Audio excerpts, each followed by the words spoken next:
තෙරුවන් සරණයි සදැහැති ඔබ සැමට. සදහැවත්නි, කුසලයේ නිසාම බැබලෙන ජීවිත, අකුසලයේ නිසාම අයහපතට හේතු වන වග සිහිපත් කරගනිමින් සාදු චරිතයක් නිර්මාණය කරගන්නට ඔබට සද්ධර්මයෙන් මඟ කියා දෙන පින්වත් හෝරාවක් පූජනීය කෝරළයාගම සරණතිස්ස පින්වත් ස්වාමින් වහන්සේගේ ගෞරවනීය වැඩමවීමෙන් ආරම්භ කරන්න සූදානම් වන මොහොත. දේශකයන්න් වහන්සේ ප්‍රථම කොට নমස්කාර පූර්වකව අපි පිළිගනිමු. අවසරයි අපේ හාමුදුරුවනේ. සාදු සාදු සාදු.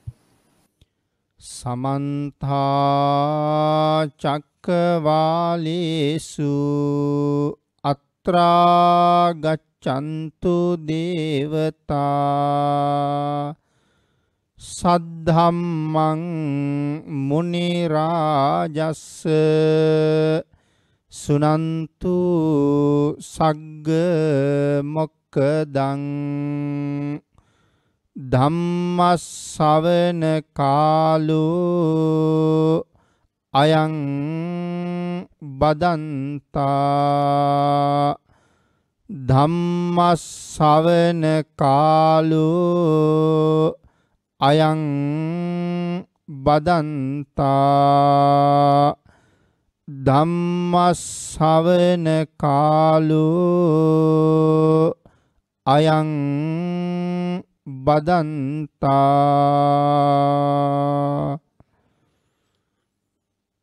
නමෝ තස්ස භගවතු අරහතෝ සබ්බ ධම්මේසු අප්පටිහත ඥානචාරස්ස දස බලධරස්ස චතු වේසාරජ්‍ය විසරදස්ස සබ්බ සත්තුත් මස්ස ධම්මිස්සරස්ස ධම්ම රාජස්ස ධම්මස්සාමිස්ස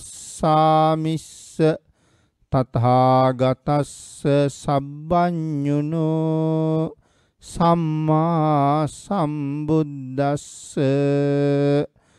නමෝ තස්ස භගවතු අරහතෝ සබ්බ ධම්මේසු පටිහත ඥානචාරස්ස දස බලධරස්ස චතු වේසාරජ්‍ය විසරදස්ස සබ්බ සත්තුත්තමස්ස ධම්මිස්සරස්ස ධම්ම රාජස්ස ධම්මස්සාමිස්ස තථාගතස්ස සබ්බඤුනෝ සම්මා සම්බුද්දස්ස. නමෝ තස්ස භගවතු අරහතෝ සබ්බ ධම්මේසු අප්පටිහත ඥානචාරස්ස දස බලධරස්ස චතු වේසාරජ්‍ය විසරදස්ස සබ්බ සත්තුත් මස්ස ධම්මිස්සරස්ස ධම්ම රාජස්ස ධම්මස්සාමිස්ස තථාගතස්ස සබ්බඤුනෝ සම්මා සම්බුද්දස්ස. සද්ධර්ම ශ්‍රාවක කාරුණික ගුණගරුක බෞද්ධ පින්නතුනි, බොහෝම ශ්‍රද්ධාවෙන් යුක්තව මේ සැදී පැහැදී සූදානම් වෙන්නේ ලෞතුරා බුදුරජාණන් වහන්සේ විසින් ඔබ අප කෙරෙහි අනුකම්පාවෙන් දේශනා කොට වදාළ නෛර්යානික වූ ධර්මරත්නයෙන් අබමල් රේණුවකටත් වඩා අඩු බොහෝම පුංචි කොටසක් දේශනා කරවගෙන ධර්ම ගෞරවය පෙරදරි කරගෙන ඒ දේශනාගත ධර්මය ශ්‍රවණය කරන්නයි. මනාව ධර්ම ශ්‍රවණය කිරීමෙන් ලැබෙන අවවාද අනුශාසනා තමන්ගේ ජීවිතවලට එකතු කරගෙන මෙලව ජීවිතය නිවැරදි කරගන්නවා වගේම පරලෝ ජීවිතයේ සුගතිගාමී කර ගැනීමටත් උතුම් ප්‍රාර්ථනාව මුදුන්පත් කර ගැනීම සඳහාත් මේ ධර්ම ශ්‍රවණානිසංසය කියන කුසල කර්මය හේතු වෙන බව භාග්‍යතුන් වහන්සේගේ දේශනාව. ධර්ම ශ්‍රවණය කරන හැම කෙනෙක්ම උතුම් බලාපොරොත්තුවක් මුදුන්පත් කර ගැනීම වෙනුවෙන්ම ධර්ම ශ්‍රවණය කිරීම ඉතා උතුම් බව බුදුරජාණන් වහන්සේ දේශනා කොට වදාළා. ඒ බලාපොරොත්තුව තමයි මේ ධර්ම දේශනාව ශ්‍රවණය කරන අතරතුරදීම මාගේ පංච නීවරණ ධර්මයන් යටපත් වේවා, සප්ත බෝධ්‍යාංග ආදී ධර්මයන් වැඩි දියුණු වේවා. මේ දේශනාව ඇතුළතදීම මට උතුම් මාර්ගයක් ඵලයක් අවබෝධ වේවා කියන ප්‍රාර්ථනාව ඇති කරගමු. ඒ උතුම් ප්‍රාර්ථනාවෙන් සද්ධර්ම ශ්‍රවණය කරන්න මේ මැදිරිය තුල සිටින පිරිසටත් ධර්මයට කැමති ලංකාවාසී ලෝකවාසී සියලුම දෙනාට උතුම් යහපතක් සිදු කිරීමේ පරමාර්ථය ඇතුවත් අද ධර්ම දේශනාවේ දායකත්වයේ දරන දායක පින්වත් පිරිස මේ ධර්ම දේශනාව බෞද්ධ රූපවාහිනී මාධ්‍ය ඔස්සේ මුළු රටටම මුළු ලෝකෙටම දානය කරන්න කටයුතු කිරීම තුළ අති උතුම් සද්ධර්ම දානමය පින්කම මුදුන්පත් කරගන්නවා. ධර්ම දානය තුලින් ලැබෙන ආනිසංසය මෙච්චරයි මෙපමණයි කියලා අපිට සීමා කරන්න පුළුවන් කමක් නැහැ. බුදුරජාණන් වහන්සේ පවා සක්‍ර දේවේන්ද්‍රයන්ට දේශනා කොට වදාළේ හැම දානයක්ම අභිභවනය කළ යම් දානයක් වෙත්නම් ඒ වෙන කිසිවක් නෙමෙයි මේ උතුම් ධර්ම දානයයි කියලා. ඒ ශ්‍රේෂ්ඨ පින්කම සිදු කරලා රැස් කරගන්න උතුම් කුසලයක් චතුරාර්ය සත්‍ය ධර්මය අවබෝධ කර ගැනීම සඳහාම හේතු වාසනා වේවා කියලා අපි යලිත් ප්‍රාර්ථනා කරමු.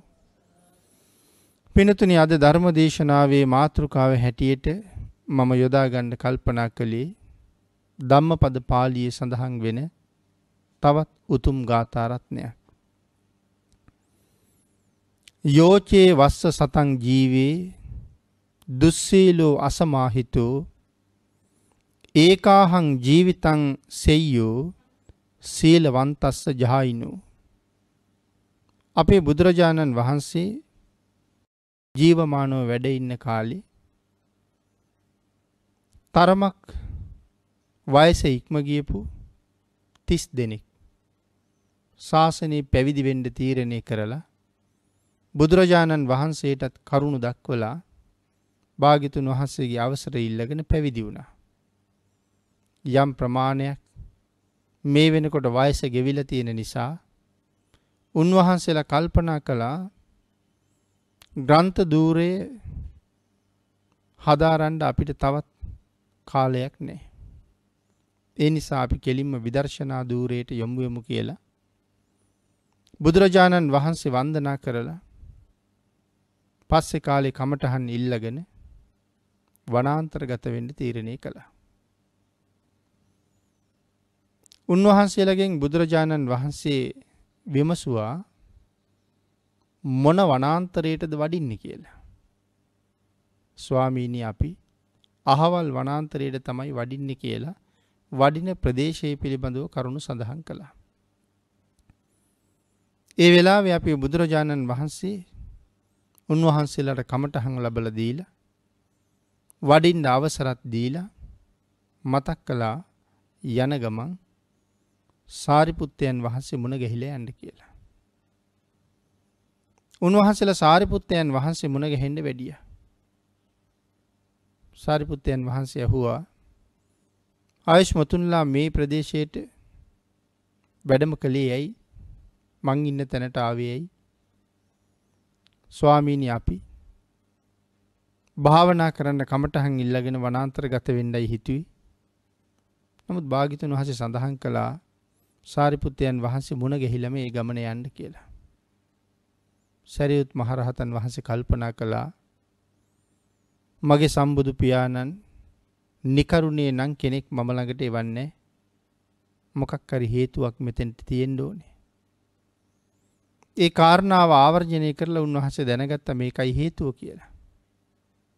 උන්වහන්සේට වන්දනා කරලා ඒ භික්ෂුන් වහන්සේලා පිටත් වෙන්න හදනකොට සැරියුත් මහරහතන් වහන්සේ ඇහුවා සාමණේර නමක් එහෙම ඉන්නවද ඔය අතර කියලා.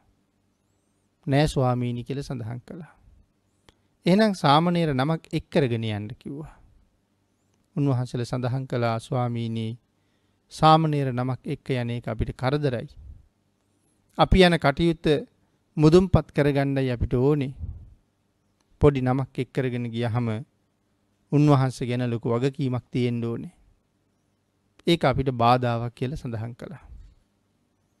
නමුත් සරියුත් මහරහතන් වහන්සේ සඳහන් කළ ආයුෂ්මතුන්ලා භාග්‍යතුන් වහන්සේ ඔබ වහන්සේලා මන් ළඟට යොමු කළේ මෙතනින් සාමණේර නමක් ඔබ වහන්සේලාට ලැබෙන්න ඕනේ නිසායි. ඒ නිසා උන්වහන්සේත් වැඩමවාගෙන යන්න කියලා සංකිච්ඡ කියන සාමණේරයන් වහන්සේ උන්වහන්සේලාට ලබා දුන්නා. මේ සංකිච්ඡ සාමණේර කියන්නේ කවුද කියන කාරණාව අපිට හරි වටිනවා.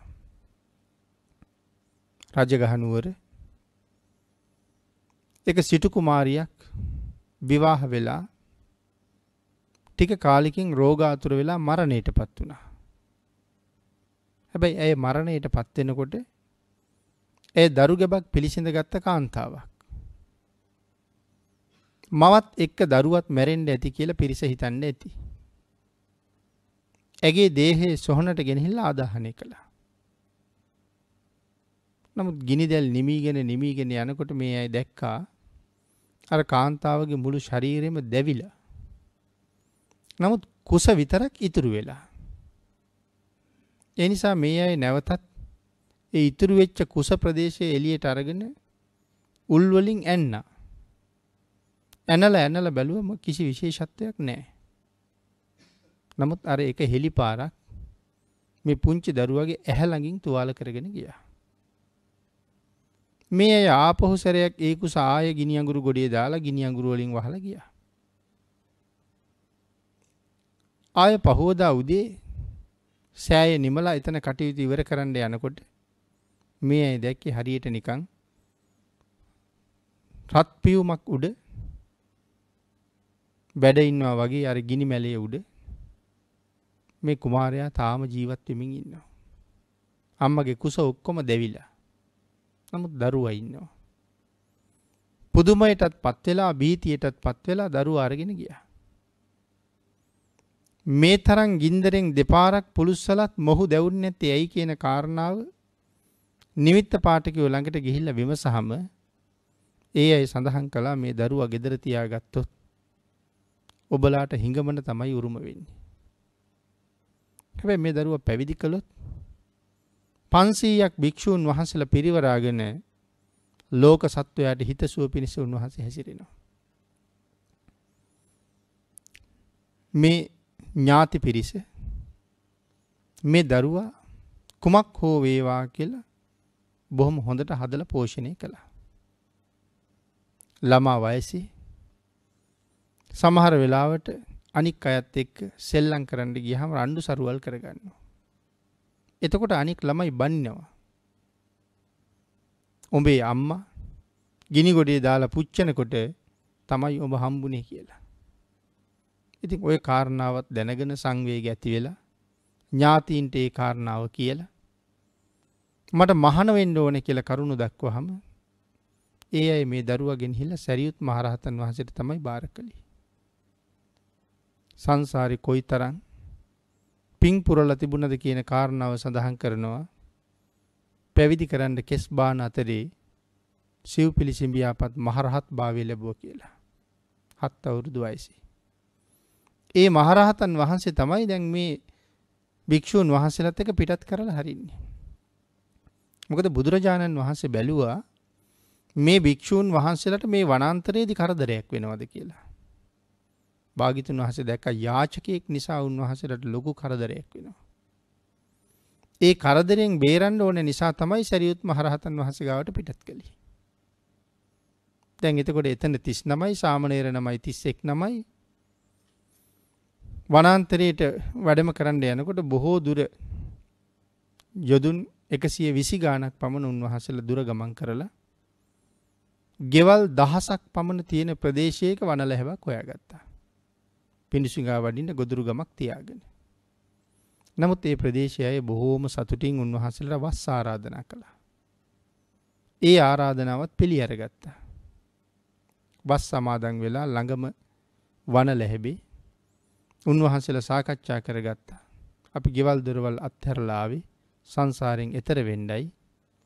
පිඬුසිඟා වඩින වෙලාවත් හවස වත් පිළිවෙත් කරන වෙලාවත් හැර දෙදෙනෙක් එක තැන කතා බහ කරමින් ඉන්න අවශ්‍ය නැහැ. සියලු දෙනාම අපි පැවිදි වුණ කාර්ය මුදුන්පත් කරගන්න වෙහෙසෙමු කියලා. තම තමන්ට කුටි හදාගෙන තිබුණා. කුටි සකසලා දීලා තිබුණා. අනික හැම වෙලාවෙම මේ කුටි ඇතුළට වෙලා භාවනා කළා. යම් කෙනෙකුට කිසියම් කරදරයක් අපහසුයක් දැනුනොත් භික්ෂූන් වහන්සේලා රැස් කරවන්න නාද කරන gediya ගහන්න කියලා කිව්වා. දවසක් උන්වහන්සේලා පිණ්ඩපාතේ වැඩලා ගඟ ළඟට ඇවිල්ලා පැන් සැනහිලා වෙලාව බලනකොට දානි වළඳන වෙලාව ළඟයි. ඒ හින්දා ගඟේ හෙවණැලිවල වැලි තලාව මතම වාඩි වෙලා දානි වැළඳුවා. ඒ ප්‍රදේශයේ එක වයසක පුද්ගලයෙක් තමන්ගේ දුව ගාව ඉඳලා දුවගේ ගෙදර කණ්ඩ යමක් නැති නිසා අනිත් දුවගේ ගෙදර යනකොට මේ ස්වාමින් වහන්සේලා දැකලා එතෙන්ට ආවා. කෑම කන වෙලාවේ ආපු නිසා කොළපතක් කඩාගෙන එන්න කියලා හැම භික්ෂූන් වහන්සේ නමක්ම මේ අසරණ මිනිසයාට බත් කට දුන්නා. එතකොට බත් කටවල් 31ක් හම්බුණා. ඒ ආහාරය අනුභව කරනකොට ඔහු කල්පනා කළා මට ජීවිතේ කවදාවත් මේ වාගේ ප්‍රණීත ආහාර වේලක් හොයාගන්න හම්බෙන්නේ නැහැ. එහෙම හිතලා ඇහුවා ස්වාමීනි ඔබ වහන්සේලාට හැමදාම මෙහෙම දාන ලැබෙනවද? උන්වහන්සේලා සඳහන් කළා ලැබෙනවා. මෙයා කල්පනා කළා වෙන කොහෙවත් මොකටද යන්නේ? ස්වාමින් වහන්සේලාගෙන් අවසරය ඉල්ලගත්තා උන්වහන්සේලාට අපෝපස්ථාන කර කර උන්වහන්සේලාගේ ළඟ ඉන්න. මාස කීපයක් හිටියා. ඔහු ගැන කියන්න කිසි වරදක් නැහැ. ඔය අතරේ මොහුට හිතුණා දුව බලන්න යන්න ඕන කියලා. ස්වාමින් වහන්සේලාට කීවොත් යන්න දෙන එකක් නැහැ කියලා නොකියම පිටත් වුණා. කැලේ මැද්දෙන් යනකොට හොරු පිරිසක් මේ කැලේට ඇවිල්ලා කැලේ ඉන්න වන දෙවියෙකුට බාරයක් වෙලා තිබ්බා. අපි ඉස්සරලාම මිනිහෙක් මරලා ඒ මිනිහගේ ලෙයින් සහ මසින් දෙවියන් පුදනවා කියලා. හරියටම මේ මිනිසයා තමයි අල්ලගත්තේ. දුව බලන්න යන ගම. ඒ මිනිසයා අල්ලලා බැඳලා ගිනි ගොඩවල් ගහලා දැන් කඩු ආදිය රත් කරනවා. මේ මිනිහා ඇහුවා මොකටද? ඔඹ මරලා මේ දෙවියන් පුදන්නයි අපි හදන්නේ. ඒ වෙලාවේ කිව්වා මම හිඟන්නේ. මම පිරිසිදු නැති අපිරිසිදු මිනිහෙක්. මං වාගේ යාචකයෙකුගේ ලෙයින් මසින් දෙවියෝ සතුටු වෙන එකක් නෑ. හැබැයි එහෙම නෙමෙයි මේ වනල හැබි ටිකක් එහාට වෙන්න ඊටාම ලස්සන ශරීර තියෙන පිරිපුන් ශරීර තියෙන භික්ෂූන් වහන්සේලා කණ්ඩායමක් ඉන්නවා. එයින් කෙනෙක් මරලා ගිනි දෙවියන් පිදුවොත් නැත්නම් මේ දෙවියන් පිදුවොත් දෙවියොත් සතුටු වෙයි. අසත්පුරුෂකමක හැටි. මේ මිනිස්සයත් අඬ ගහගෙන මෙතෙන්ට ගියා. කවුරුවත් පේන්නේ නැති නිසා ඇහුවා කෝ කියලා. ආන් අර gediya ගහන්නකො එතකොට එයි කිව්වා. අවේලාවේ gediya නාද කරනකොට උන්වහන්සේලා කල්පනා කළා කාට හරි කරදරයක් වෙන්නේ. සියලු දෙනා වහන්සේලාම කුටි වලින් එළියට ආවා. පිරිස දැකලා මොකද කියලා අහපුවාම සඳහන් කළා මෙයා තමයි අපිට තැන පෙන්වුවේ. දෙවියන් පුදන්න කෙනෙක් මරන්න අරන් යන්නයි ආවේ. දැන් භාග්‍යතුන් වහන්සේ එදා දැකපු කාරණාව සම්පූර්ණ වෙලයි තියෙන්නේ.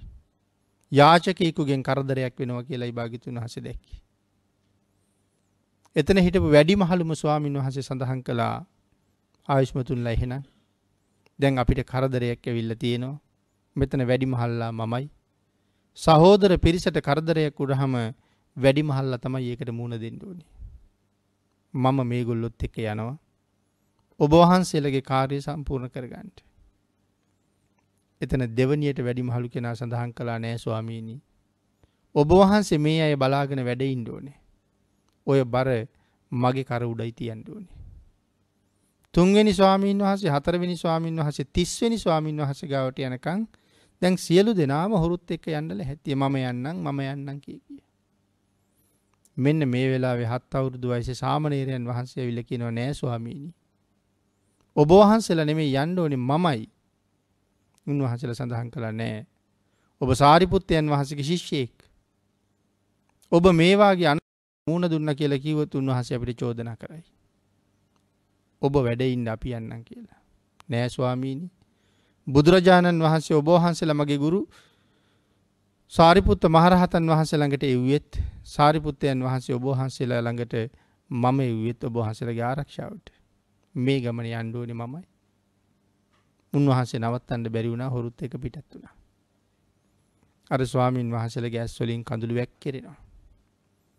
මේක තවත් ඉවසන්න බැරි නිසා නායක ස්වාමින් වහන්සේ හොර නායකයට කතා කරලා කිව්වා මේ ඉන්නේ බොහොම පුංචි දරුවෙක්. ඔබලා කඩු මුවහත් කරනකොට මේ දරුවා බය වෙයි. ඒ හින්දා දරුවට පේන්නේ නැති තැනකට ගිහිල්ලා ඔබලගේ කඩු මුවහත් කරගෙන වැඩේ කරගන්න එහෙනම්. මෙයා සූදානම් නේකට කියලා. හා කියලා පොරොන්දු වෙලා එහෙමම කළා. සාමණේරයන් වහන්සේ ඝාතනය කරන තැනට ගෙනihin තිබ්බා. උන්වහන්සේ ධානයට සමවැදුණා. හොර නායකයා කඩු පහරක් එල්ල කළා. නමුත් කඩුව දෙකට නැමුණා. කඩු පාර වැදුන්නේ නැහැ. නැවත වතාවක් කඩුව කෙලින් කරගෙන ඊළඟ කඩු පහර එල්ල කරනකොට මේ කඩුව මිට ගාවට ඇකිලිලාම ගියා. හොර නායකයා කල්පනා කළා ගල් කණුවකට කෙටුවොත් ගල් කණුවත් කැපෙනවා මගේ කඩුවෙන්. නමුත් මේ පුංචි සාමණේරයන් වහන්සේගේ ගෙල සිඳලන්න මගේ කඩුව අපොහොසත්. මේකේ මොකක් හරි හේතුවක් තියෙන්න ඕනේ. හොර නායකයා උන්වහන්සේගේ පාදමූලයේ වැටිලා සමාව ඉල්ලලා කරුණු දැනගෙන උන්වහන්සේගෙන් ඉල්ලීමක් කළා ස්වාමීනි අපිත් ඔබ වහන්සේ යන පාරේ මරන් යන්න කියලා. අනික් හොරුන්ගෙනුත් ඒ කාරණාව ඇහුවා ඒගොල්ලොත් කැමති. මහාන කරන්න කිව්වා. මහාන කරන්න කිව්වට දැන් සිවුරු වස්ත්‍ර මොකවත් කැලේ නැහැ. රතු පාට මැටි අරගෙන දිය කරලා මේ අය ඇඳගෙන හිටපු වස්ත්‍ර ඒ දිය කරපු මැටි බඳුන් වලට දාලා මැටි වල කහට වස්ත්‍ර වලට ඇල්ලුවාට පස්සේ ඒ වස්ත්‍ර ආයෙ සෝදලා ඒ වස්ත්‍ර අන්දලා පොරවලා පැවිදි කරවගෙන අර ස්වාමින් වහන්සේලා ළඟට ගියා. මගේ ස්වාමින් වහන්සේලා කණ්ඩායම මේ වෙනකොටත් කඳුළු හලහල ඉන්නවා. උන්වහන්සේලාගේ කමටහන මුදුන්පත් වෙන්නේ මම ගැන බොහොම දුකෙන් ඉන්නේ. උන්වහන්සේලාට මම කරදරයක් නැතුව ඉන්න බව කියන්න ඕනේ කමටහන මුදුන්පත් කරගන්න. ළඟට ගිහිල්ලා ඒ කාරණාව දැනුවත් කළා. මේ පිරිස අරගෙන සාරිපුත්තයන් වහන්සේ ළඟට ගිහිල්ලා භාග්‍යතුන් වහන්සේ ළඟට ගිහිල්ලා මේ පිරිස පෙන්නලා බුදුරජාණන් වහන්සේ ළඟ කරුණ දැක්වුවා. ආන් ඒ වෙලාවේ තමයි මේ හොර පිරිසට කතා කරලා හැබෑද ඔබලා එහෙමද කියලා අහලා අපේ බුදුරජාණන් වහන්සේ අපි මේ මාතෘකා කරගත්ත ගාථා රත්නේ දේශනා කොට වදාලා. යෝචේ වස්ස සතං ජීවේ දුස්සීලෝ අසමාහිතු ඒකාහං ජීවිතං සෙය්‍යෝ සීලවන්තස්ස ජායිනෝ. භාග්‍යතුන් වහන්සේ දේශනා කළා දුස්සීල වූ එක දැහැමි අරමුණක නොපිහිටා යමෙක් කටයුතු කරන්නේද දුස්සීලව ධාර්මික නොවි යමෙක් අවුරුදු 100ක් ජීවත් වෙනවනම් ඒ පුද්ගලයාගේ ජීවිතයට වඩා ධානයට සමවදින සිල්වත් වුණ ගුණවත් වුණ කෙනෙකුගේ එක දවසක් හරි වටිනවා කියලා. එතකොට පින්නතුනි මේ දක්වපු කාරණාව දුස්සීලෝ කාටද මේ දුස්සීල කියලා කියන්නේ? ගිහි දුස්සීලායත් ඉන්නවා පැවිදි දුස්සීලායත් ඉන්නවා. එතකොට කවුද මේ පැවිද්දන් අතර දුස්සීලයි කියලා කියන්නේ? සාමාන්‍යයෙන් ගිහි කෙනෙකුට භික්ෂූන් වහන්සේ නමකට දුස්සීලයි කියලා සඳහන් කරන්න හැකියාවක් නැහැ. මොකද භාග්‍යතුන් වහන්සේ දුස්සීල කිව්වේ කොතනද කියන කාරණාව අපි වෙනම දැනගන්න ඕනේ. උපසම්පදා භික්ෂූන් වහන්සේ නමක් පරාජිකා වෙන ක්‍රමයක් එහෙම නැත්නම් ශාසනයෙන් පෙරදෙන ක්‍රමයක් භාග්‍යතුන් වහන්සේ වෙනම පෙන්වුවා. උපසම්පදා භික්ෂූන් වහන්සේලා ආරක්ෂා කරන ශික්ෂාපද අතර පරාජිකා කියලා කොටසක් තියෙනවා. යම් භික්ෂූන් වහන්සේ නමක් පරාජිකා පත්තියකට පත් වුණොත් උන්වහන්සේට ආයේ මේ ශාසනයෙන් පිළිසරණක් නැහැ. උපසම්පදාවක් නැහැ. ඒ පරාජිකාව වෙනවත් එක්කම ගිහි භාවයටම පත් වෙනවා. නමුත් සිවුර දරාගෙන හිටියහම ශ්‍රමණ වේශයක් විතරයි තියෙන්නේ. නමුත් ශාසනයෙන් නිරපිලයි ඉන්නේ. කාන්තාවක් සමග කායික ඇසුරක් පැවැත්වීම, හොරකමක් කිරීම, තමන් ගාව නැති ගුණයක් ප්‍රකාශ කිරීම. ඒ කියන්නේ සෝවාන් වෙලා නැත්තම් මම සෝවාන් කියලා කිව්වොත් ඒක ශාසනයෙන් පරදින්න හේතුවක් වෙනවා. ඒක වචනයෙන් කියන්න ඕනේ නැහැ, ඉංගියෙන් කරන්නත් පුළුවන්. තව කෙනෙක් ලව්ව කියවන්නත් පුළුවන්. උත්තරී මනුස්ස ධම්ම කියලා මේ කාරණාව හඳුන්වන්නේ. උතුම් තැනට ඇවිල්ලා නැතුව ඒ උතුම් තැන ස්පර්ශ කළා කියලා කියනවා නම් ඒක වැරදි. අවසාන කාරණාව මනුස්ස විග්ඝහ. මිනිහෙක් මැරුවොත්, සතෙක් මැරුවොත් නෙමේ, මිනිසෙක් මැරුවොත්. මේ කාරණා හතරෙන් එකක් තුල උපසම්පදාවෙන් පිරිහෙනවා. යමෙක් ඒ தത്വයට පත් වෙලා තවත් ශාසනය තුල කටයුතු කරනවා නම් ආන් ඒ අයට කියනවා දුස්සීලයි කියලා. ප්‍රතිකර්ම කරන්න බැරි නිසා. නමුත් ඊට පල්ලෙහැ සංඝාදිශේෂ 13ක් එක්ක තවත් ශික්ෂාපද ගණනාවක් තියෙනවා. ඒ වාගේ ඇවතකට ලක් වුණොත්, වරදකට පත් වුණොත් නැවත ඒකට ශාසනය තුල ප්‍රතිකර්ම කරලා පිරිසිදු වෙන්න පුළුවන්. ආන් එහෙම සිල්පද කඩා ගන්නවා නම් යම් කෙනෙක් හිතාම පරාජිකා වුණේ නෑනේ, කවුව කඩාගත්තත් මහානකම තියෙනවනේ කියලා සිල්පද කඩා ගන්නවනම් ආන් එහෙම භික්ෂූන් වහන්සේලාට සඳහන් කළේ අලජ්ජි භික්ෂූන් කියලා. දුස්සීලයි කියන වචනේ එතෙන්ට සඳහන් කරන්නේ නෑ, ලැජ්ජ නැති භික්ෂුව කියලා සඳහන් කරන්නේ. සාමණේර භික්ෂූන් වහන්සේලා අතරට යනකොට දස සීලයක් තියෙනවා. ගිහි අයත් දස සිල් සමාදන් වෙනවා. සාමණේර භික්ෂූන් වහන්සේට තියෙන්නේ දස සීලයක්. අපි ඒකට කියන්නේ සාමණේර දස සීලය කියලා. හැබැයි ගිහි අය සමාදන් වෙන දස සීලයයි සාමණේර භික්ෂූන් වහන්සේලා නමක් ළඟ තියෙන දස සීලයයි අතර විශාල වෙනසක් තියෙනවා. සිල් පදවල වෙනසක් නැහැ. ගිහි අය දස සිල් ගත්තාම එක සිල් පදයක් කැඩුනොත් ඒ අයට 9ක් තියෙනවා. පන්සිල් වලින් තව එකක් කැඩුනොත් ඒ අයට 8ක් තියෙනවා. පන්සිල් වලින් තව එකක් කැඩුනොත් ඒ අයට 7ක් තියෙනවා. නමුත් සාමණේර ස්වාමීන් වහන්සේ දස සිල් සමාදන් වෙලා ඉන්නකොට උන්වහන්සේ අතින් පන්සිල් පදයක් කැඩුනොත් උන්වහන්සේගේ 10ම කඩා වැටෙනවා. එතකොට අරට වඩා බරපතලයි ඒ සීලය. පන්සිල් වලට පස්සේ තියෙන විකාල භෝජනේ ඉඳලා තවත් ශික්ෂාපද 5ක්.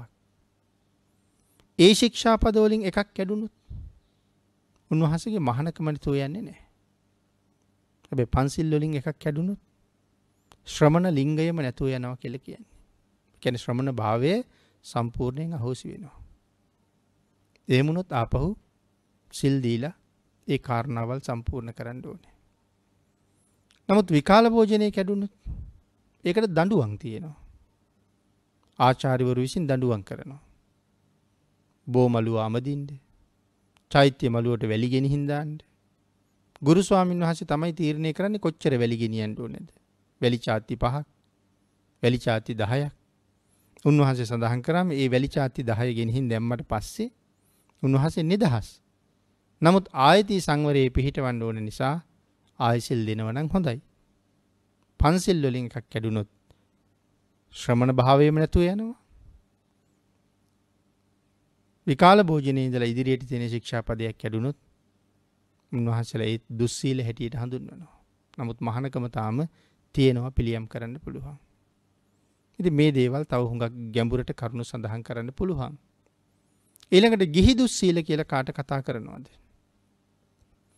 බුදුරජාණන් වහන්සේ ගිහි අයට දේශනා කළා තිසරණ සහිත පන්සිල්, ඒ වගේම අෂ්ටාංග සීලය, නවාංග උපෝසතේ, දසාංග උපෝසතේ මේ වගේ උපෝසත සිල් දේශනා කළා.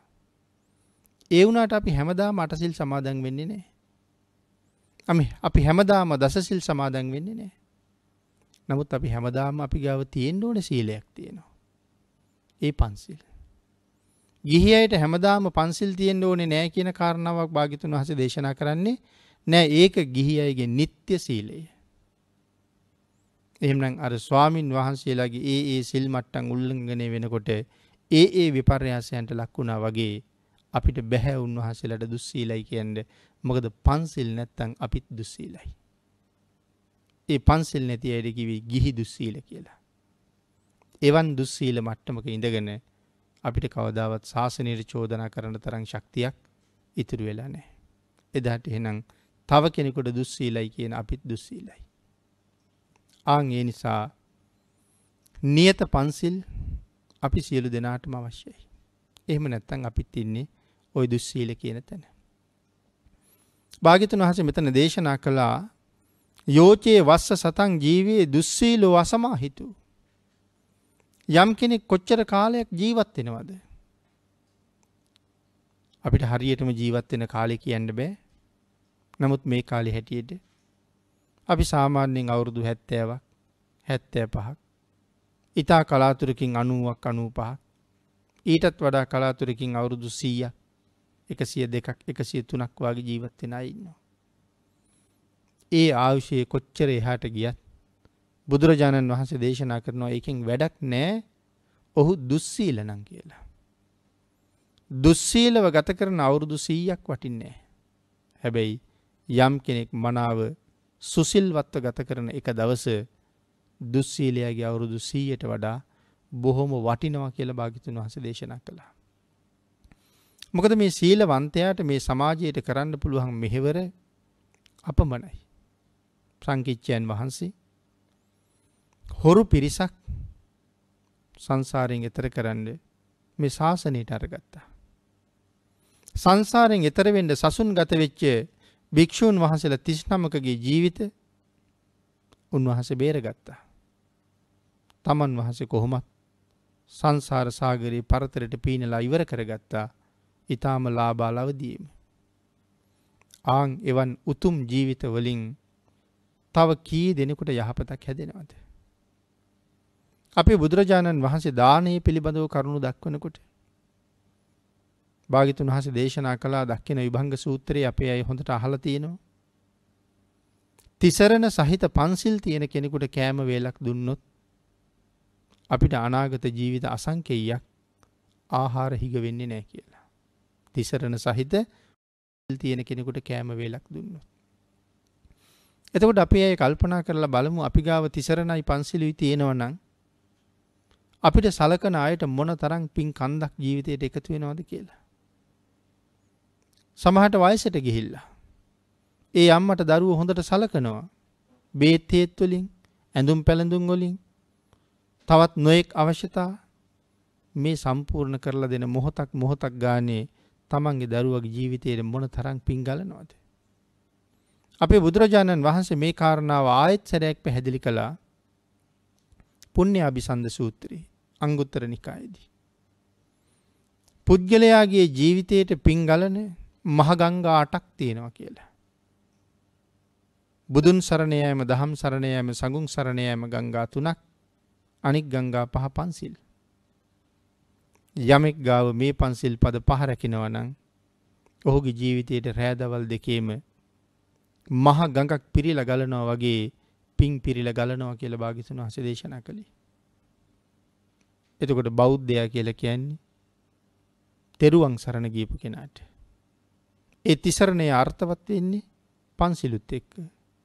තිසරණ සහිත පන්සිල් තියෙන කෙනෙක් ශ්‍රේෂ්ඨ බෞද්ධයෙක්, ශ්‍රේෂ්ඨ බෞද්ධ ජීවිතයක් තියෙන කෙනෙක්. එතකොට තමන් තිසරණ පන්සිල් තියෙන කෙනෙක් නම් අපි දන්සැලක් ගාවට ගියොත් දන්සැලේ මිනිස්සු අපිට කෑම එකක් දුන්නොත් ඒ දන්සැල දෙන අයට මොන තරම් ආනිසංස සමුදායක්ද? අනාගත ජීවිත අසංකේයයක්. ආහාර වලින් ඔවුන් පෝසත්. ඔවුන් පෝසත් කරවන්න මම මොනවද කළේ? සත 25ක්වත් වියදම් කළේ නෑ. නමුත් මම ආරක්ෂා කරගත්ත තිසරණ සහිත පංචශීලයයි ඔවුන්ට උපකාර කළේ. එයින් එහාට යන්න පුළුවන් නම් තව මොන තරම් උපකාර කරන්න පුළුවන්ද? මේ ශාසනය ගැන සඳහන් කරනකොට බුදුරජාණන් වහන්සේ දේශනා කළේ හැම වෙලාවෙම ආත්මාර්ථකාමී වෙන්න කියලා. හැම වෙලාවෙම ආත්මාර්ථකාමී වෙන්න කියලා කියහම අපි සාමාන්‍යයෙන් කතා කරන ආත්මාර්ථකාමී බවක් තියෙනවා. ඒක ගැන නෙමෙයි මේ කියන්නේ.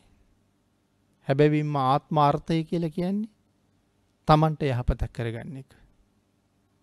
අතනදිත් අපි ආත්මාර්ථකාමියා කියලා කියන්නේ අනුන් ගැන හිතන්නේ නැතුව තමන් ගැන විතරක් හිතන කෙනාට. නමුත් මේ ආත්මාර්ථකාමියා එහෙම නෙමෙයි. හිතන්නේ තමන් ගැනයි. හැබැයි ලොකු යහපතක් තියෙන අනුන්ටයි. යම් කෙනෙක් තිසරණ සහිත පන්සිල් ආරක්ෂා කරගත්තා නම්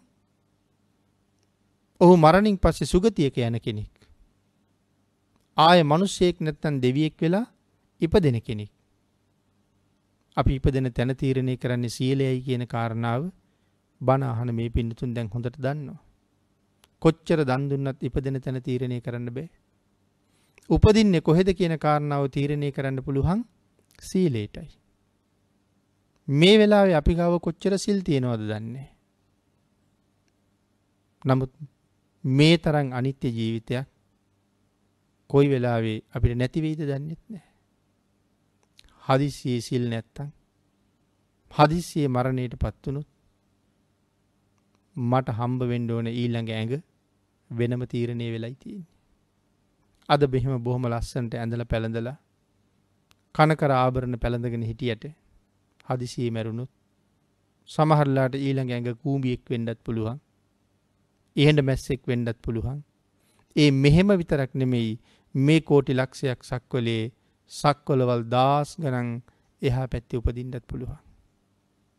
කොතනද උපදින්නේ කියන කාරණාව අපි දන්නේ නැහැ. නමුත් සිල් තිබුණා නම් උපදින ඇඟ මීට වඩා හොඳ වෙයි. පෙර බොහොම පිං කරලා තියෙන බව ඇත්ත. පෙර පිං තියෙන බව හොඳට පේනවා. සමාජ මිනිස්සු දිහා බලහම. නමුත් පෙර පිං මෙහාට වෙලා මොනවද කරන්නේ අපි? ඒ පෙර කරපු පිං වියදම් කරනවා. දෙවියන්ට දිව්‍ය ලෝකෙන් චුත වෙන්න වෙන්නේ එහාට යනකොට අරගෙන ගියපු පිං ඉවර වෙච්චාම. එහෙ වසන්ඩ තරම් ඒ පුණ්‍ය ශක්තිය මදි. සමහර අය නම් හරි සතුටුයි පින ඉවර වෙනකොට ඒගොල්ලන්ගේ පින නෙමෙයි ආයුෂ ඉවර වෙනවා. සතුටුයි මීට වඩා ඉහළ තැනක උපදිනවා. සමහර අය ආයුෂ ඉවරලා නිරේටම යනවා. සමහර අය ආයුෂ ඉවර වෙලා ආයුෂ ඉවර වෙනා තව ටික දවසයි ඉන්නේ කියලා දැනගන්නකොට අඬනවා. එතකොට අනික් දෙවියෝ ඇවිල්ලා කියන්නේ පින්වත සුගතියකට ගිහිල්ලා ආපහු පින් කරගෙන අපි ඉන්න තැනට මෙන්න කියලා. ඒ කියන්නේ එහෙ ඉන්න කාලේ පිනත් භුක්ති විඳලා හොඳටම.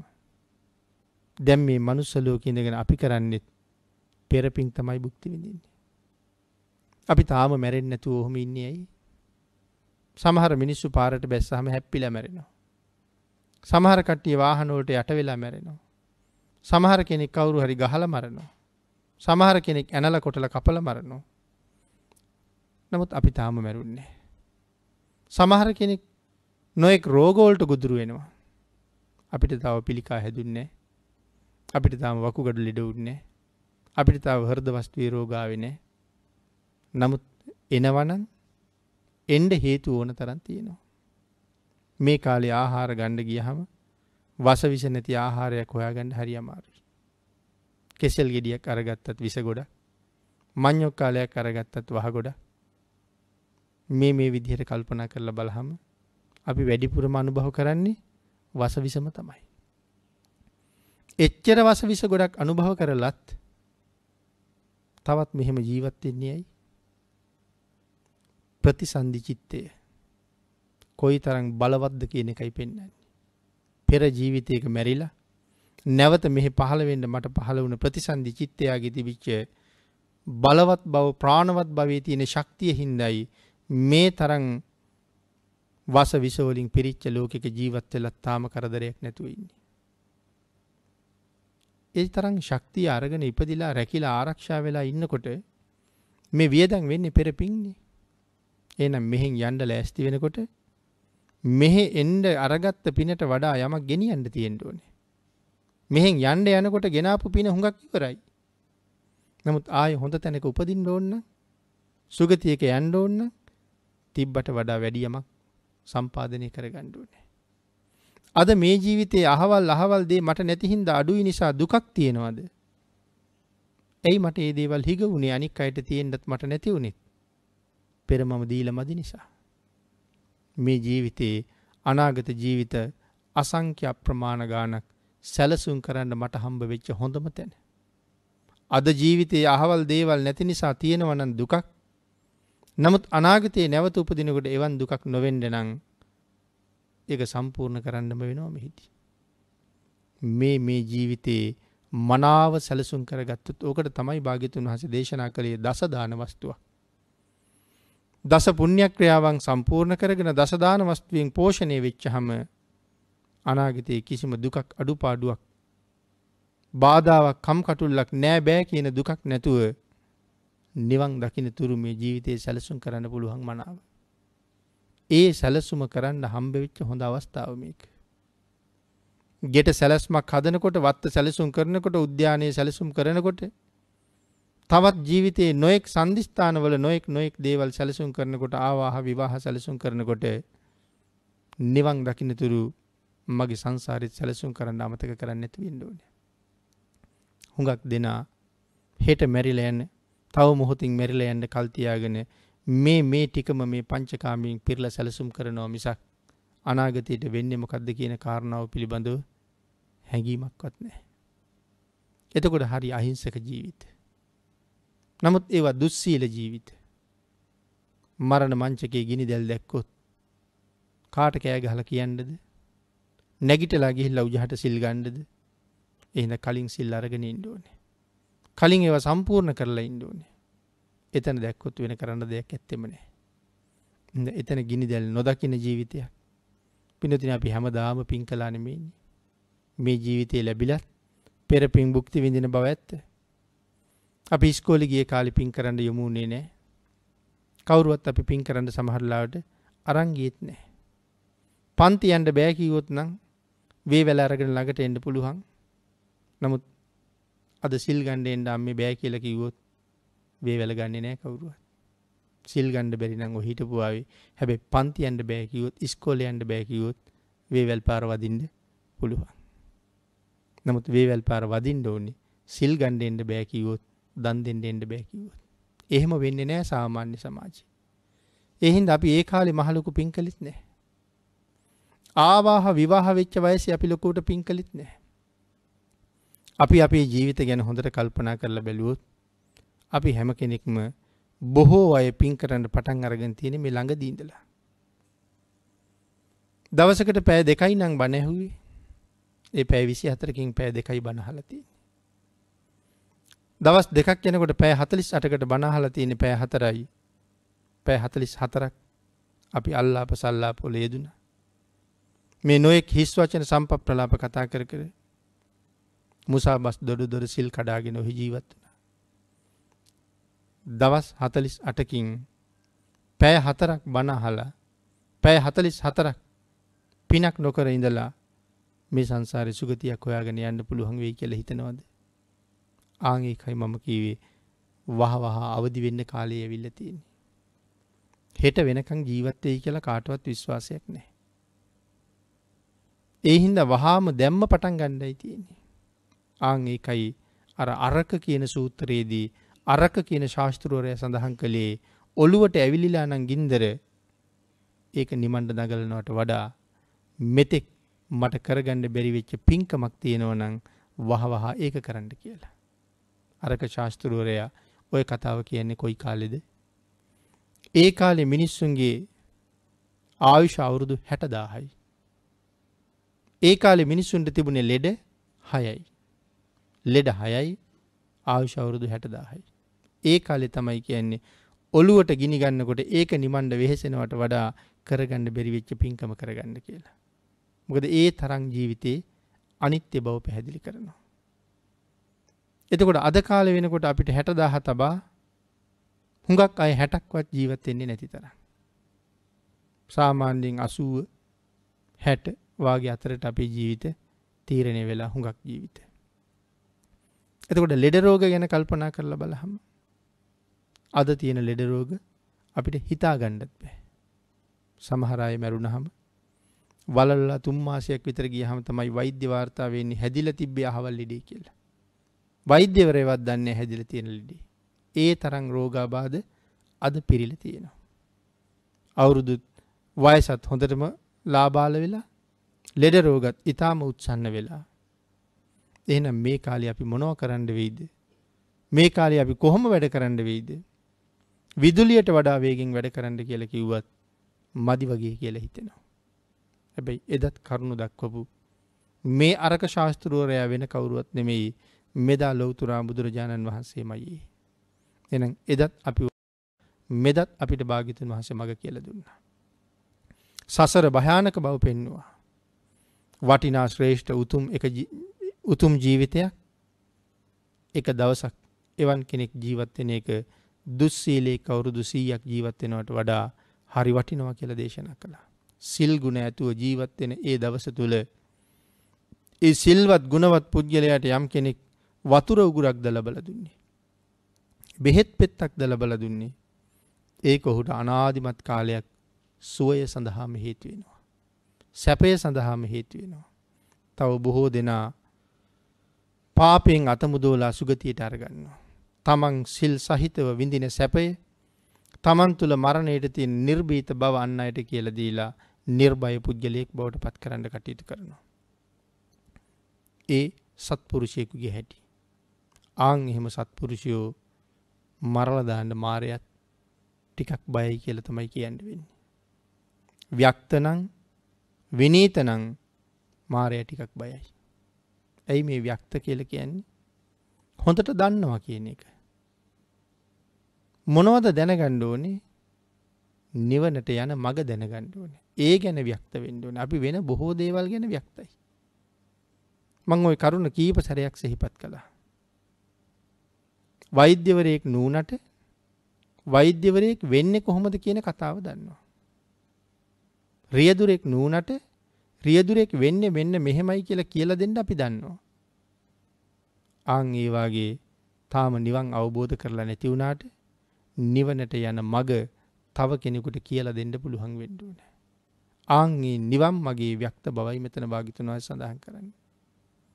විනීතයි කියලා කිව්වේ යම් කෙනෙක් බොහෝ සිල්වත් නම් දවසකට සෑහෙන වෙලාවක් භාවනා කටයුතු කරනවා නම් තමන්ට ආරක්ෂාවක් තියෙනවා කියලා හිතෙනකොට සමහර කෙනෙකුට නොදැනීම ඇති වෙනවා මාන්නයක්. අපි සිල්වත් අරගොල්ලෝ දුස්සීලයි.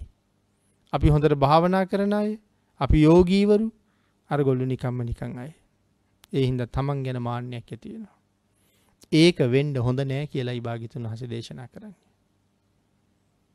ආන් ඒකයි ව්‍යක්ත ගාවට විනීත. ඊළඟට තියෙන විශාරද. යමක පරතරයට දන්නවා. 100ක් ඇවිල්ලා ප්‍රශ්න ඇහුවත් ලොමු දැහැ ගැනීමක් දහදිය දාන ගතියක් නැහැ. ප්‍රශ්න 100ක් 1000ක් ඇහුවත් උත්තර දෙන්න පුළුවන්. මොකද මේ ශාස්ත්‍රයේ පිළිබඳව හොඳ දැනුමක් තියෙනවා. එහෙම අය ළඟට එන්න මායයත් බයයි කියලා සඳහන් කරන්න වෙන්නේ. හේතුව එහෙම අය මේ ලෝකේ තියලත් බෑ. මොකද තිබ්බොත් මායයාගේ විශේෂපතෙන් හුඟක් දෙන අය එළියට ගන්නවා. මාර ග්‍රහණයට ලක් වෙලා ඉන්න අය බේර ගන්නවා. මැරුවොත් එහෙම දැන් මේ වැඩේ කරන හින්දා මරනවා. පෙර අරගෙන ආපු පිනක් තියෙනවා. මේ ජීවිතේ එකතු කරපු පින් කන්දකුත් තියෙනවා. මැරුවොත් මේ පුජ්‍යලයා ගිහිල්ලා උපදින්නේ මීට වඩා ප්‍රබල තැනක. එතන ඉපදිලා මේ කරපු වැඩේ මීටත් වඩා හොඳට කරනවා. ඒ හින්දා මාරයට ලොකු ප්‍රශ්නයක් තියෙනවා. ඔහු මරලත් බෑ. ඔහු නොමරත් බෑ. ඔබට ඔබේ ජීවිතෙත් එවන් ජීවිතයක් බවට පත් කරගන්න පුළුවන් වුණොත් ඒක කොයිතරම් අභිමානවත් ජීවිතයක් වෙනවද? ඒක මොනතරම් ශ්‍රේෂ්ඨ ජීවිතයක් වෙනවද? මම මුලින් සඳහන් කළා පුළුවන් තරම් ආත්මාර්ථකාමී වෙන්න කියලා. Tamanට මේ සංසාරයෙන් එතර යන්න ಗುಣ පුරා ගන්න. ගුණයෙන් පිරෙන්න ඔබට උදව් උපකාර කරන අයටත් අප්‍රමාණ පිං වැඩෙන්න පටන් ගන්නවා. ඔබේ පස්සෙන් එන්න පුළුවන් තරම් ඔවුනුත් පාර හදා ගන්නවා. ඒකයි මේ ශාසනයේ ආත්මාර්ථකාමීත්වය කියලා කිව්වේ. ඒ ආත්මාර්ථකාමීත්වයට යන්න පුළුවන් නම් අපි මේ රටට සමාජයට මහ යහපතක් කරපු අය. ගිහි සමාජය තුළ පන්සිල් නැත්තම් දුස්සීලයි කියන කාරණාව සිහිපත් කළා. පිනතුනි යම් කෙනෙක් ගාව පන්සිල් නැත්තම් අපි අය හිතනවා දේ පුද්ගලයාට රටට යමක් කරන්න පුළුවන් කියලා. පන්සිල් නැති කෙනෙකුට කවදාවත් මේ රටට යහපතක් කරන්න පුළුවන් කමක් නැහැ. හොරකම් කළෙත් මේ රටේ දේවල්මයි. වංචා කළෙත් මේ රටේ දේවල්මයි. බොරු කියලා රවට්ටුවෙත් මේ රටේ මිනිස්සුමයි. දූෂණ භීෂණ කරලා විනාශ කළෙත් මේ රටේ ජීවිතමයි. රාරක්කු විකුණලා මත්කුඩු මජ්ජාවන් කරලා විනාශ කළෙත් මේ රටේ ජීවිතමයි. එතකොට ඔහු රටට යමක් කරපු කෙනෙක්ද? පන්සිල් නැත්තම් රටට යමක් කරන්න බෑ. ඔහු රට විනාශ කරපු කෙනෙක්. ජාතියට යමක් කරන්න පුළුවන්ද? කොහොමවත් බෑ. ජාතියම පාවා දීපු අය ඕන තරම් ඉන්නවා. එහෙනම් පන්සිල් නැත්තම් ජාතිය වෙනුවෙන් යමක් කරන්නත් බෑ. ආගම වෙනුවෙන් යමක් කරන්න පුළුවන් වෙයි කියලා හිතනවද? පන්සිල් නැත්තම් ආගම වෙනුවෙන් යමක් කරන්නත් බෑ. යමෙක් දුස්සීල නම් යමෙක් ළඟ තිසරණ පන්සිල් නැත්තම් ඔහු රටයි ජාතියයි ආගමයි තුනම විනාශ කරපු පුජ්‍යලෙක්. නමුත් ඔහු මේ රටයි ජාතියයි ආගමයි තුනම විනාශ කරන්න තමන්ගේ කායික ශක්තියම තමයි යොදාගත්තේ. ඒ ශක්තිය හැමදාම තියෙනවද? ඒක හැමදාම නැහැ. දවසින් දවස දුර්වල වෙනවා මිසක් අපි ශක්ති සම්පන්න වෙනව නෙමෙයි. එහෙනම් මේ උපාදානස්කන්ධය දිර දිරා යනවා. හැමදාම එක විදිහට වැඩ කරන්න බෑ. 10 දෙනෙක් ආවත් ගහනවා කියලා හිතාගෙන හිටියට මතක තියාගන්න ඕනේ වතුර කෝප්පුවක් අරන් බී ගන්න බැරි කාලයක් එනවා කියලා. ආන් එදාට මගේ මේ දි รา යන පංචස්කන්ධයෙන් මම රට වෙනුවෙන් යමක් කළාද? මම මගේ ජාතිය වෙනුවෙන් යමක් කළාද? මම මගේ ආගම වෙනුවෙන් යමක් කළාද කියලා හිතුනොත් පංචස්කන්ධයේ ඇති වෙලා දැන් දිරලා නමුත් රටයි ජාතියයි ආගමයි තුනම මං අතින් වෙනසෙලයි තියෙන්නේ. ඔබ හිතන්නේ සතුටින් මැරෙන්න පුළුවන්ද කියලා? කොහොමවත් බෑ. එහෙම සතුටක් නැතුව මැරිලා සුගතියක යයිද? අති දීර්ඝ ආයුෂ තියෙන මහ නිරේක තිරිසන් ලෝකයක പ്രേත ලෝකයක තමයි ජීවිතේ තීරණය වෙන්නේ. එහෙම වෙන අයම වැඩි. ඒ නිසායි සඳහන් කළේ මේ නිරය ලෝක සත්වයාගේ මහගෙදර වගේ කියලා. අපි හැමදාම දුස්සීල කියන පහත් නමට උරුමකම් කියන්නේ නැතුව දෙවියෝ පවා වඳින ශ්‍රේෂ්ඨ ජීවිතයක් ගොඩනගන්න පුළුවන් අය බවට මේ ලැබිච්ච අවස්ථාවෙන් ඵල නෙලන්න ඕනේ. යම් බලාපොරොත්තුවක් තියෙනවා නම් ජීවිතේ මුදුන්පත් කරගන්න. බුදුරජාණන් වහන්සේගේ දේශනාවට අනුව යමෙකුගේ යම් පැතුමක් මුදුන්පත් වන්නේද සීලවන්තයින්ගේ පැතුමමයි මුදුන්පත් වෙන්නේ. අපි සිල්වත් වෙලා ඉඳලා මේ රට අපිට කොයිතරම් ආරක්ෂා කරන්න පුළුවන්ද? විශාල පිරිසක් සිල්වත් වෙන්න පටන් ගත්තොත්, ගුණවත් වෙන්න පටන් ගත්තොත් අපිට කොච්චර සත්‍යක්‍රියා කරන්න පුළුවන්ද? මගේ රටට මෙහෙම කරදර එන්න එපා. මගේ රටට මෙහෙම व्यसन එන්න එපා. මගේ රට මේ විදිහට විනාශ වෙන්න එපා. සිල්ලතුන් සත්‍යක්‍රියා කළත් ඒක රටක් සුරැකෙන්න මහ පුදුම බලයක්, මහ පුදුම ශක්තියක් එතන තියෙනවා. එහෙම නැති වුණොත් අපිට මේ රටේ ඉන්න හැමෝම වෙනස් කරන්න බෑ. නමුත් බුදුරජාණන් වහන්සේගේ සෙවණේ පහස ලබන්න බෞද්ධයයි සම්මතව ඉපදිච්ච අයට පුළුවන් වුණොත් මේ රටේ වැඩි ප්‍රමාණයක් පන්සිල්වත් රකින්න පිරිසක් බවට පත් වුණොත් අනාගතයට එන්න තියෙන කරදර බොහොමයක් නැති කරගන්න පුළුවන්. පහුගිය කාලේ අපිට තිබුණ කරදර අනාගතයට එන්නේ නැති වෙයි කියලා කවදාවත් හිතන්න එපා. ඒවා එන්නේ අපේ පාප කර්මත් එක්ක. නමුත් අපි සිල්වත් වෙනවා නම් ඒ දේවල් අපි දන්නේම නැතුව තුරන් වෙලා පහ වෙලා යනවා. ඒ දේවල් එහෙම නොවෙන්න නම් අපි වහවහ සිල්වත් වෙන්න ඕනේ. අපි වහවහ ගුණවත් වෙන්න ඕනේ. එතකොට සම්‍යක් දෘෂ්ටික දෙවියෝ අපිත් එක්ක එකතු වෙනවා. සම්‍යක් දෘෂ්ටික දෙවියෝ අපි දිහා බලනවා. සම්‍යක් දෘෂ්ටික දෙවියෝ රට දිහා බලනවා. එදාට අපිට මහ ලොකු ශක්තියක් තියෙනවා. අද ලෝකෙ පුරා නොයෙක් වෛරස් පැතිරිලා යනවා. අපි තාම මෙහෙම හිටියට අපිටත් එහෙම රෝග එන්නේ නැති වෙයි කියලා හිතනවද? ලෝකයේ හැමතැනම එන්න දුස්සීලයි මිසක් සිල්වත් වෙන බවක් කොහෙවත් නැහැ. එකිනෙකාගේ ජීවිත මරා ගන්න දඟලනවා මිසක් සුරක්ෂිත කරන්න වීරිය වඩන බවක් පේන්නේ බොහොම අඩුයි. අන්න ඒක හින්දා ස්වාභාවික විපත් ඕන තරම් ඉස්සරහට එනවා මීට වඩා භයානක විදිහට. මං මේ දේවල් වලින් බේරෙන්න ඕන නම් ඒත් මේ සිල්වත් බව වටිනවා. පෙර වෙනත් කර්ම ශක්තියක් නිසා කොච්චරත් උනත් ඒ වාගේ ප්‍රශ්නකින් මරණයකටපත් වෙන්න වුණොත් ඒත් බය නැහැ පින්නතුනි. උපදින්නේ මීට වඩා ප්‍රබල තැනක. මරුණත් කමක් නැහැ හොඳ තැනක උපදින්නේ. ආන් ඒ හින්දා සතුටු වෙන්න පුළුවන්කම තියෙනවා. ඒ නිසා එවන් ජීවිතයක් පෝෂණය කරගන්න ලැබිච්ච උතුම් මනුස්ස ජීවිතයට හැබෑම සාධාරණයක් ඉෂ්ට කරගන්න. මොකද මේ මනුස්ස ජීවිතේ බොහොම පහසුවෙන් ලැබෙනව නෙවෙයිනේ. ඒකට උදාහරණ භාග්‍යතුන් වහන්සේ පැහැදිලි කළා. යම් හේතුවකින් මනුස්ස ජීවිතෙන් ගිලිහෙනකොට සතර අපායක උප්පත්තිය ලැබුවොත් අය අවුරුදු කෝටි ප්‍රකෝටි ගණනකින්වත් හම්බෙන්නේ නැති ජීවිතයක් තමයි මනුස්ස ජීවිතයක් කියන්නේ. ඒ අතර බෞද්ධයයි සම්මත පවුලක අංග ප්‍රත්‍යංගයන්ගෙන් යුක්තව නිරෝගීව ලබන ජීවිතය තවත් ඊට වඩා හරි ශ්‍රේෂ්ඨයි.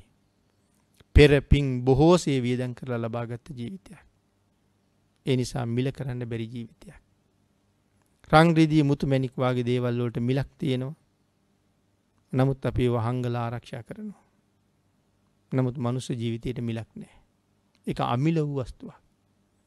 නමුත් ඒ තරම් නිර්මල වටිනා වස්තුව ආරක්ෂා කරන්න අපි කැප වෙන යෙදෙන බවක් පේන්නේ හුඟ අඩුවෙන්. නමුත් ඔබ උත්සාහ කරන්න ඔබේ වටිනා ජීවිතයට ඔබෙන් හොඳ සාධාරණයක් ඉෂ්ට වෙන්න ඕනේ.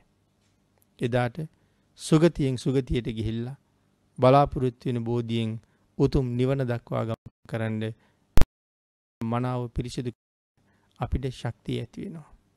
එවන් මගක යන්න ලැබිච්ච ජීවිතයට උතුම් සාධාරණයක් කරගන්න සතර පායෙන් මිදෙන්න ප්‍රාර්ථනා කරන බෝධියෙන් අමා මහ නිවනින් සැනසෙන්න අද රැස් කරගත්ත මේ සියලුම පුණ්‍ය ධර්මයන් ආශිර්වාදයක් පාරමිතාවක් වේවා කියලා ප්‍රාර්ථනා කරනවා.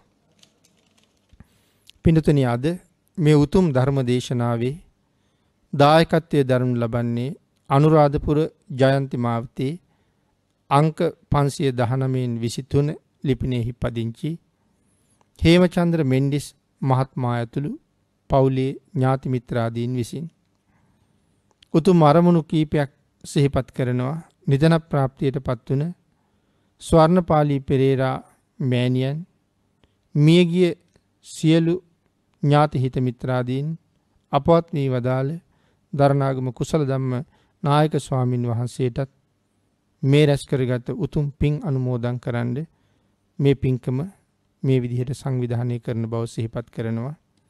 සෙත් ප්‍රාර්ථනා කරනවා හේමචන්ද්‍ර මෙන්ඩිස් පියාණන් වහන්සේට නිදුක් නිරෝගී භාවයේ ලැබේවා. ගෞරවනීය පූජනීය ස්වාමින් වහන්සේටත් උන්වහන්සේගේ දෙමව්පියන්ටත් දායකත්වයේ දරන සියලු ඥාති හිත මිත්‍රාදීන්ටත් මේ පින් අනුමෝදන් වේවා. තුනුරුවන්ගේ ආශිර්වාදය ලැබේවා. ධෘතරාෂ්ට්‍ර විරූඪ විරූපාක්ෂ වෛශ්‍රවණ යන සතරවරන් දෙවි මහරජවරුන්ටත් ශක්‍ර දේවේන්ද්‍රයන් වහන්සේටත් සියලුම අල්පේශාක්‍ය මහේශාක්‍ය දෙවි දේවතාවුන් වහන්සේලාටත් මහා බ්‍රහ්ම රාජයින්ටත් දිව්‍ය රාජයින්ටත් සියලුම වලාහක දෙවියන් වහන්සේලාටත් පුලස්ති ඍෂිවරයන්ටත් අපි රැස් කරගත්ත මේ උතුම් පුණ්‍ය ධර්මයන් අනුමෝදන් වේවා. දිව්‍යමය ආයුෂ වඩ වඩාත් වර්ධනය වේවා. උන්වහන්සේලාද ප්‍රාර්ථනා කරන බෝධියකින් අමා මහ නිවනින් සැනසීම සඳහා උන්වහන්සේලාටත් පින් අනුමෝදන් කරනවා. කෝටි ලක්ෂයක් සක්වලේ සියලුම ආර්යයන් වහන්සේලාට සියලුම සත්පුරුෂයන් වහන්සේලාට මේ පින් අනුමෝදන් වේවා කියලා ප්‍රාර්ථනා කරමින් දායකත්වයේ දරන සත්පුරුෂ පින්වත් පිරිස හේමචන්ද්‍ර මෙන්ඩිස් පියාණන් ඇතුළු පිරිස පින් අනුමෝදන් කළ සියලු දෙනාටම පින් අනුමෝදන් වේවා. ආශිර්වාද කළ සියලු දෙනාටම රත්නත්‍රයේ ආශිර්වාදයෙන් නිදුක් නිරෝගී භාවයේ චිරජීවනයේ ලැබේවා. බොහෝම සත්පුරුෂයන් හැටියට අපටත් පින් අනුමෝදන් කළා මව්පියන්ටත් සමග අපි රැස් කරගත්ත සියලුම පුණ්‍ය ධර්මයන්ුත් මේ පින්නතුන් සියලු දෙනාටම අනුමෝදන් වේවා.